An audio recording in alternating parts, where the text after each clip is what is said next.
Hey, it's Tony Robbins. Listen, I'm here today to talk to the gentlemen in the group, but in case any ladies are watching today as well, here's my question for you ladies. How many of you cannot stand a man who can't make a decision? How many of you cannot stand a man who, at one point in the relationship, he's there for you, and now he doesn't feel present at all? How many can't stand a man that can't tell you the truth?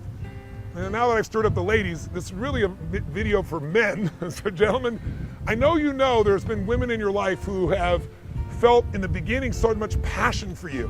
And then gradually, you guys seem to drift apart and you love each other, but there isn't that same aliveness, that same sensuality or sexuality or excitement together. And a lot of men think that's women that creates it. I would argue to you, gentlemen, that if you and I take responsibility and we dig underneath and we understand what the triggers are that make women turn off, then we can turn them back on, and not by some stupid technique, but by the thing that affects most women the deepest, and that is your presence. Most women are starving for a man who's present. What does present mean? It means the man who is right here with me 100% right now. His mind isn't doing 20 other things. And I know, gentlemen, it's hard to be present when a woman is talking to you and she's talking about so many things so quickly very often that don't relate, because a woman's brain has something called diffused awareness. It means they take in everything all at once. It isn't multitasking. It's literally transitioning, not even transitioning, experiencing multiple conversations and people at one time, whereas men tend to focus on one thing at a time. And when a woman starts doing that, most men's brains click in and they try to focus on one thing they can handle, and they're no longer present.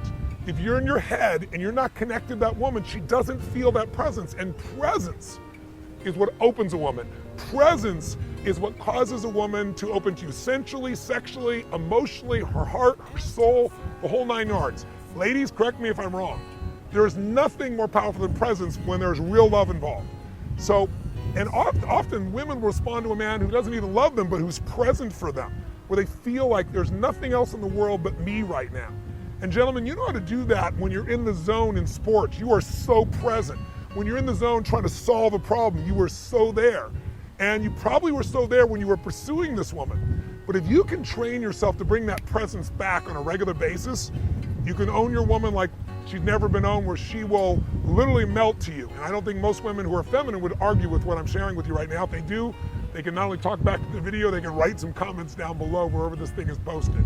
So what makes women also feel you're not present is when they feel like you're not honest. And most men are truly honest, but they just don't want to deal with what they call the shit. That must be the technical term, right? The shit they get for telling the truth because she disagrees about it. And men get worn out by words. Men were happy to resolve it, but then finally they'll just say, yeah, okay. When you say yeah, okay, and it's not really okay with you, you're not present. So she gets even more animated. See, most women, they don't want to please her. They would like to be pleased, but they don't want to please her. A pleaser is trying to do anything they can to make things work. They feel there's no presence in that man. He has no center, he has no strength. They may like him, but it's going to be hard for them to respect him. And if she doesn't respect him, there's not going to be a lot of passion.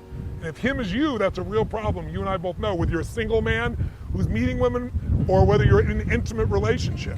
So I thought maybe what I'd show you is one example of how women perceive dishonesty, as men perceive it as just leaving things out so they don't have to deal with more challenges, and how to deal with it differently. And I can tell you that verbally, but it might be better to witness it. We were in Hawaii recently, and there was a gentleman there sharing with us that he has so much difficulty just dealing with his wife. She wants him to do things like do the dishes. And he says, I run a business, and if I don't do the dishes, she doesn't feel like I love her. And I said, well, then why wouldn't you just do it at times? He goes, I do at times, but it's like every time. And so she'll ask me, am I gonna do dishes? And I say yes, and then I don't do it, and then she gets mad at me, and I said, yeah, because there isn't anything authentic. I said, why don't you play your wife right now, and let's talk about whatever she's upset about, and I'll just be me, but I'll be you. In other words, I'll be myself if I was you. And you'll just watch this little video, and it's pretty simplistic. All I basically say is, no, I'm not gonna do it. And he was shocked when I demonstrated this, but I didn't do it harshly. I didn't say you should go do these dishes. I don't have the delusion that that's the woman's job. I just said I'm not gonna do it. This is the higher priority, but I also don't think it should be your problem, and I'm committed to working out a solution, but I'm not gonna do this. And there's some things that you probably don't wanna do. I don't want you to, let's work this out. It's coming from a place of congruency. And people can feel when you say what you mean and you mean what you say versus when you're placating. So I know this is third grade at one level, like we all know this intellectually, but knowing intellectually and doing it is the difference between having a passionate relationship and a relationship where you're constantly accommodating each other. And accommodation doesn't produce passion. It might have a relationship where there's some friendship, but again, the only difference between a friendship and an intimate relationship is intimacy. And real exciting intimacy is when people feel your presence. Feeling dishonesty will take it away. So watch this quick little video, real simple, and see what you get out of it, gentlemen. And think about if you might use that same sense of presence that's already inside you, that you use in business or sports with that woman, and not let the past wear it out. You might be surprised. Women very often, when they feel that strength, it excites them to see you have a standard and you're not going to be swayed. Take it out and maybe show this even to a woman in your life and see if she agrees. She might say, Tony Robbins is so full of it, that's a bunch of crap. My bet is she'll say, yeah, smack you on the shoulder. That's what I've been trying to tell you. Be present with me. And instead of saying, well, I'm sorry, I'll do better, just deliver it. Maybe this week is a time, Valentine's week, a time for you to find your own center, the way you do in business, the way you do, we have a purpose. Do that with a woman in your life, the game will change.